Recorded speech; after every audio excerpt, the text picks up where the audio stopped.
Una talaga, lupan talaga is labis. Tinggil. Tinggil. What's up mga katinggil?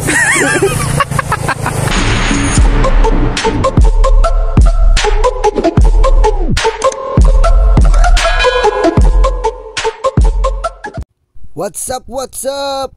For today's video, another day, another vlog.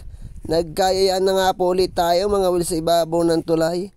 Ang dala nga po natin pamain ay lukan at talaba, ating bibiakin.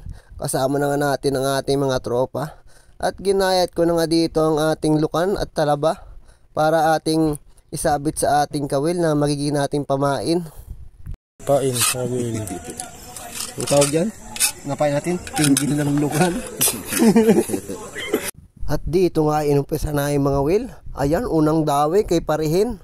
Nadali agad niyang nabalaking tambog na tinatawag sa ibang lugar ay sapsap. Ang sarap nitong idaing. At saka pinirito yung malutong na malutong, parang chicharon. Lambot ang tinik nito pag naprito ng malutong. At dito nga ay tinawag ako ng aking tropa. Puntahan ko daw siya kasi may nahuli din daw siya para makita naman daw siya sa aming video. Napakagwapo talaga ng aming mala foreigner na kasama, si Paring Oblax. Wow naman, at dali-dali nyo nang hinatak yung kanyang nylon. Ayun, inangat niya naman ng napakalaki at napaka tabang tambog na aming nadali. Ayan. Ibas ah. Lahat.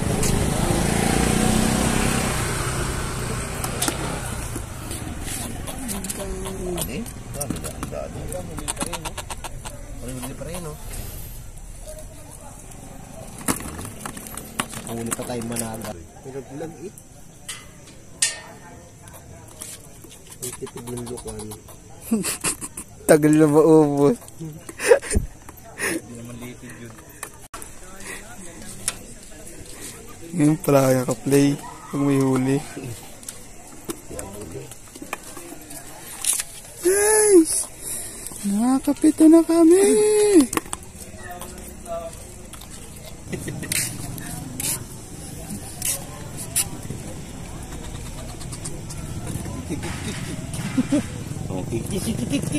Kayapin natin na rin. May maliit baga dyan. Tropa, ilan ang huli mo? Ilan tropa? Galit. Budong poknat!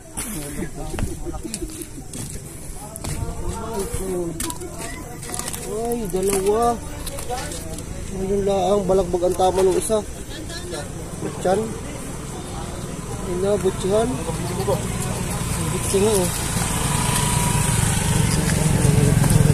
Ay, sabog. Ay, isa. Ang salaot rin, mga 1 kilo na. Gana na. Sulat talaga, lupan talaga is labis. Tinggil. Tinggil. What's up mga katinggil? Ina mo, namibaong kaming kape. Kopi ko lang sa kalam.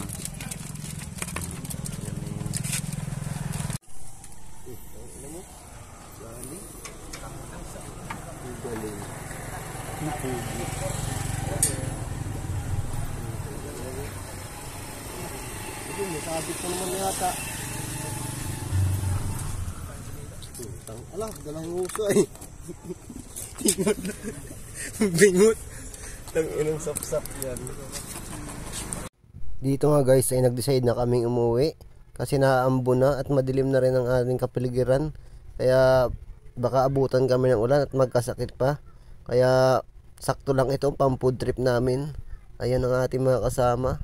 Dala-dala ng ating mga gamit at sila ay uuwi na, si Paring Dran at si Paring Ker. At nagpapogi pa siya dyan. Kitang kita nyo naman. Yun! Napakatibay. At pagdating namin sa aming tarima ay dali-dali na namin nilinisan ng aming nahuling sapsap at aging sasabawan.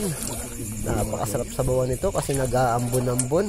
Pag ganito nga pala kaliit ang huling mga isda, hindi na namin kinakaliskisan yan at saka hindi na natanggal ng asang.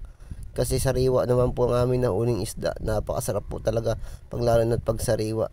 At nung natapos na ako maghugas, sinalang ko na po yung ating mga kaldero, samya at saka yung ating sibuyas na pampalasa doon sa ating nahuling tambog. At nilagyan ko na rin ang ating mahiwagang sili na magpapasarap at magpapaanghang sa ating niluluto. At dito nga guys, nagpakuha ko sa aking tropa ng asin para ilagay doon sa ating niluluto na magpapasarap. At habang hinihintay nating uminit yung ating niluluto o kaya magbulak, ay nag-get muna tayo ng kalamansi. Ayan. At nilagyan ko na po ng Ajinomoto na magpapasarap sa ating timpla ng ating niluluto. Wow! At dinagdagan ko na ng asin na magpapasarap sa timpla ng ating niluluto. At nilagay ko na nga rin yung ating kalamansi na nagpapaasim do sa ating sinabawang tambog o sapsap kung tawagin sa iba. At maya maya pa ay nagbubulak-bulak na siya ng konti. At aking ang tinakluban para mabilis siyang makulo at mabilis maluto. At nung nabulak na nga ay akin ang hinalo at aking titikman kung gaano kasarap yung ating niluluto. Wow! First bite na naman tayo nito. Thank you Lord na naman. Kunin na natin. Ay guys, luto na yung ating ano. Hanguin na natin yan. Init. Okay. Let's go. At nung akin na nahango, dali-dali akong kumuha ng bahaw. At nagsandok na nga ako dito ng sabaw. Wow! Sabaw pa lang, ulam na. At kumuha ko ng mga kamatis, sibuyas at 2 pirasong tambog na magpapasarap at magpapalinamnam ng ating pagkain. First bite na naman tayo nito mga kaabodo. Napakasarap. At maya maya po, umupo na kami doon ni Paring Oblax at kumain na nga po kami. Paspasan na po ang aming pagkain dito. Bagnas pawis na po si Paring Oblax kasi nakain niya po yung sili na kulay pula. At guys, hanggang dito na lang po ang aming video. Tatapusin ko na po. Maraming salamat po. Shout out nga po pala sa inyong lahat na walang sawang nanonood sa aming video. Maraming salamat po at abangan niyo pa po ang aming mga upload sa darating na mga araw. Hanggang dito na lang po. Bye bye.